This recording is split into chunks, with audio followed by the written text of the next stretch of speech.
Et salut les investisseurs belges, l'été 2026 s'annonce encore une fois particulièrement chaud d'un point de vue budgétaire. Comme l'été passé, on avait fait pas mal de vidéos sur le sujet.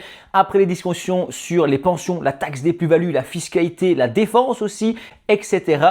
On nous revient ici, le gouvernement fédéral, avec un nouveau défi, trouver plusieurs milliards supplémentaires.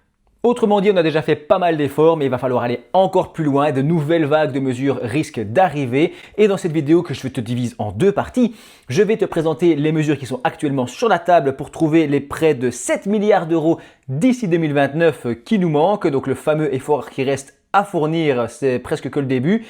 Et dans une deuxième partie, je te présente les mesures du bureau du plan qui lui a sorti plus de 250 mesures afin de montrer directement comment on pourrait récupérer cet argent et qu'est-ce qui rapporterait le plus. Donc ça, c'est pas des sujets qui sont sur la table directement et qui sont négociés actuellement. Ce sont des pistes pour l'avenir. Mais rien ne dit que ce sera mis à jour, enfin que ce sera utilisé directement. Mais ça me semble très important de déjà un petit peu anticiper et savoir ce qui nous attend potentiellement.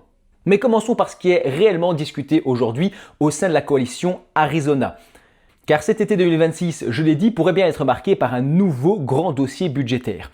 Le gouvernement Arizona de Bart De Wever a relancé les discussions autour de cette trajectoire budgétaire de la Belgique pour les prochaines années. On pensait justement, je l'ai dit, être un peu tranquille, mais on doit repartir directement au front. Enfin, au front budgétaire, hein, c'est une façon de parler.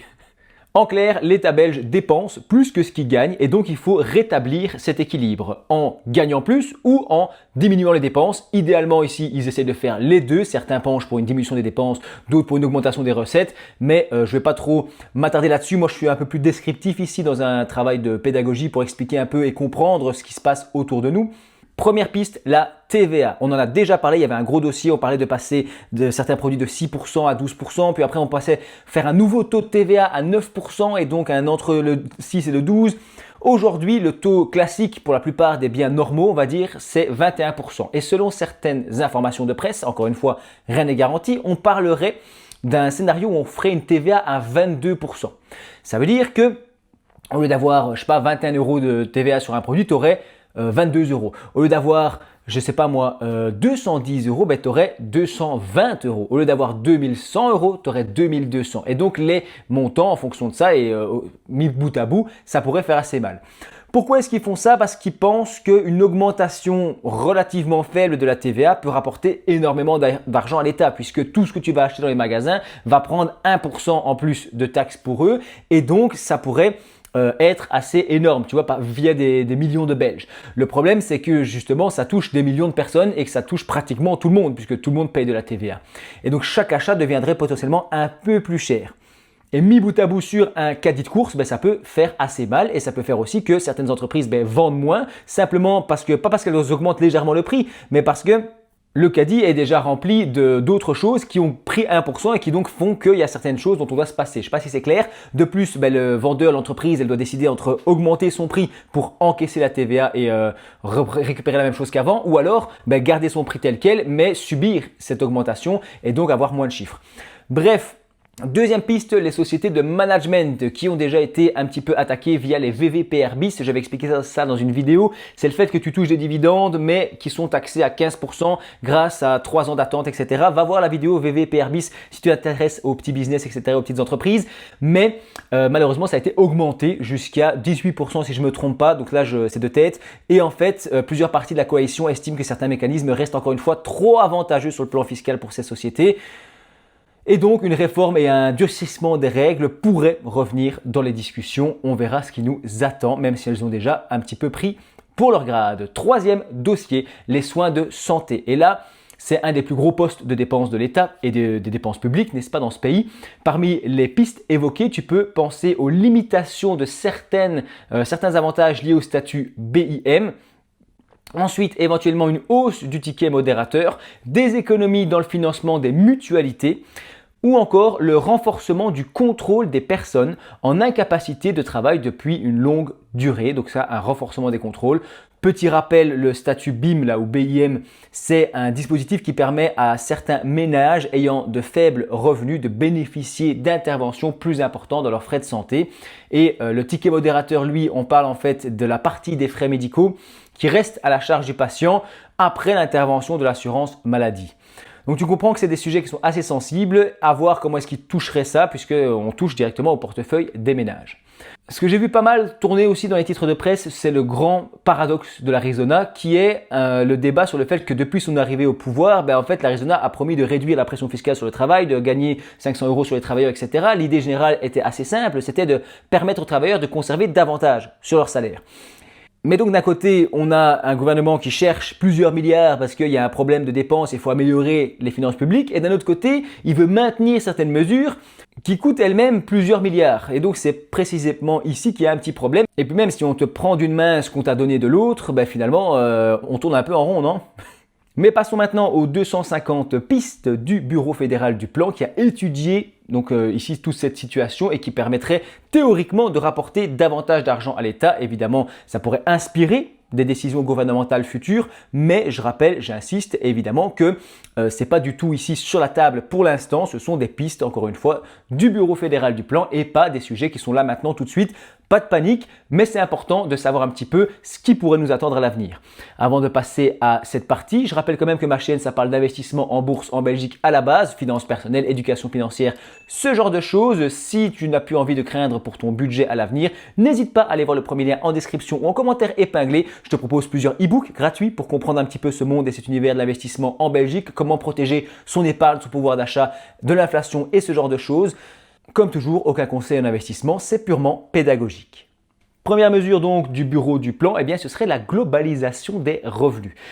C'est la mesure qui pourrait rapporter le plus, mais qui ferait aussi beaucoup parler. Le principe est assez simple à la base. Aujourd'hui, tous les revenus ne sont pas taxés de la même manière. Certains, tu as les revenus du travail qui sont taxés d'une manière, tu as ensuite des revenus du capital, donc si tu as de la bourse et tout ça, j'en parlais, et aussi des revenus immobiliers pour les maisons et tout ça. Chacun a ses petites règles différentes et des taxations différentes. Et donc l'idée serait d'uniformiser le système. Selon certaines estimations, une telle réforme rapporterait entre 5 et 11 milliards d'euros. C'est énorme, ça comblerait le problème.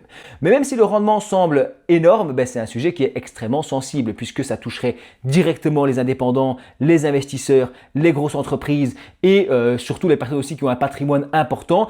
Et on est déjà dans un scénario où ils sont assez pressés. Donc, il y a un moment où peut-être qu'ils auront ras-le-bol, donc ça c'est un peu compliqué aussi à mettre sur la table, mais c'est une possibilité qui a été étudiée. Deuxième piste, c'est une taxation supplémentaire sur le patrimoine. Et donc, on va plus simplement taxer les revenus, mais aussi le patrimoine en lui-même. Donc, pas seulement ce que tu gagnes, mais ce que tu possèdes, donc ce qui te reste. Ici, on appelle ça parfois la taxe sur les millionnaires. L'idée est encore une fois assez simple. Au lieu de regarder simplement ce que tu gagnes chaque année, on va regarder ce que tu possèdes. Et selon les modalités, ce rendement pourrait permettre d'atteindre plusieurs milliards, encore une fois, d'euros pour l'État belge. Mais c'est aussi un sujet qui divise énormément puisque certains se disent que ce serait plus équitable, d'autres se disent non, ce serait une catastrophe pour l'épargne, l'investissement, pour l'attractivité aussi du pays. Les gens ne seraient pas tous contents, crois-moi. Mais encore une fois ici, eux, ils n'ont pas vraiment pensé politique, ils ont pensé qu'est-ce qui rapporterait le plus, voici des pistes et comment est-ce qu'on pourrait peut-être les aménager ou des choses à mettre sur la table qui, je répète, ne sont pas sur la table. Ça, c'est important à bien insister.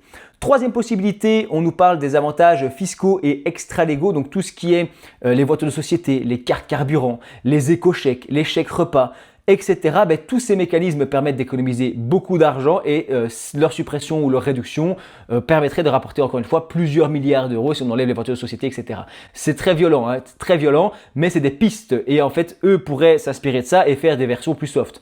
Ensuite, au niveau des soins de santé, on nous dit que c'est plus de 40 milliards d'euros de dépenses publiques. Et donc forcément, si on cherche des milliards, on peut les trouver là-bas quelque part assez facilement, mais pas sans douleur, on est d'accord. Plusieurs scénarios, mais qui vont la plupart dans le même sens. Moi, je te fais un résumé, je ne te fais pas les 250 réformes, idées, pistes plutôt.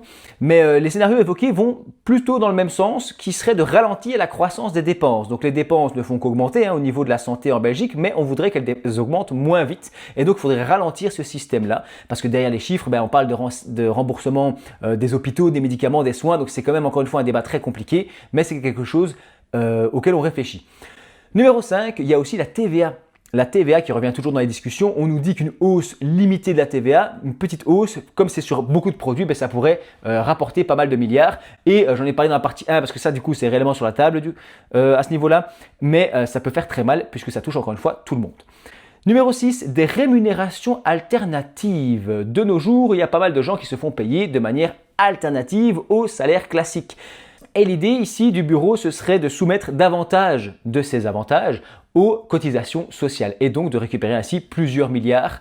Mais ça toucherait quand même, il faut le reconnaître, beaucoup de packages salariaux et ça rebattrait forcément beaucoup les cartes. Ensuite, numéro 7, les enfants à charge. Bon, moi-même j'en ai quelques-uns et c'est des pistes théoriques, hein. Je le rappelle encore une fois, ça ne veut pas dire que ça va être appliqué, mais c'est des scénarios qui existent. Mais en diminuant ça, en supprimant certains avantages fiscaux liés aux enfants à charge, eh bien on pourrait réduire énormément les dépenses et gagner beaucoup d'argent. Mais ça ferait aussi mal puisqu'on a besoin aussi d'enfants dans le sens où on a un vieillissement de la population en Belgique, on a une pyramide des âges qui est inversée, donc plus de personnes âgées et moins de jeunes. Les gens font moins d'enfants, donc bon, je ne suis pas certain que ça les motive beaucoup.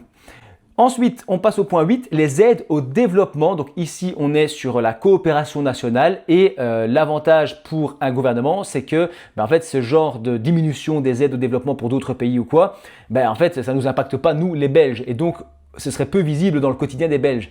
Par contre, d'un point de vue éthique, diplomatique, humanitaire, géopolitique, tout ça, évidemment, ça poserait évidemment des problèmes. Mais bon, encore une fois, c'est des réflexions. Je ne suis pas vraiment là pour donner spécialement un avis. Numéro 9, les subsides aux entreprises, donc les aides aux entreprises qui sont accordées, c'est beaucoup d'argent et c'est très important, c'est des montants qui sont énormes, c'est plusieurs milliards et donc les supprimer ou les réduire, ça pourrait être excessivement efficace sur le court terme puisque à long terme, ça démotiverait encore une fois les entreprises. Numéro 10, les carburants fossiles. Ils disent ici qu'il y a un double argument en augmentant en fait les taxes sur les carburants. Encore une fois, ce sont des idées, hein. Je ne sais pas comment ils ont fait ça, mais ce n'est pas forcément lié à la situation actuelle où le carburant est déjà super cher. Mais ils disent qu'en augmentant le carburant, tu pourrais encourager la transition énergétique d'un côté et surtout rapporter davantage d'argent à l'État de l'autre. Bref, on va s'arrêter ici. Après avoir parcouru ces quelques pistes, il y a quelque chose qui est assez frappant, c'est que les mesures en fait qui rapportent le plus d'argent, ce ne sont pas forcément celles qui taxent les riches, etc. Ce sont celles qui taxent le plus grand nombre de personnes.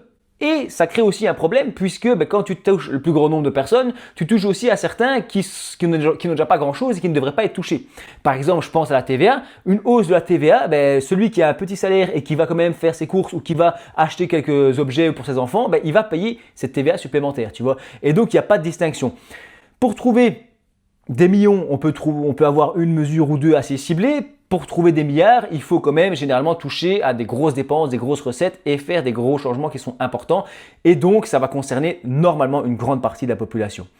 Une chose est certaine, il faut absolument penser à t'abonner puisque cet été va être chaud sur le plan budgétaire. Il y aura plein de nouveautés, plein de choses. Ici, je suis resté assez soft. Moi, j'essaie de rester toujours neutre de toute façon. Je n'ai pas spécialement d'avis politique ou de choses à mener. J'essaie ici de réveiller quelques idées et de se dire, tiens, en fait, tout ça, c'est des choses qui pourraient arriver, qui pourraient être discutées, qui pourraient nous attendre à l'avenir. J'espère que cette petite vidéo t'a plu. N'hésite pas à donner ton avis en commentaire et merci de l'avoir regardé jusqu'au bout.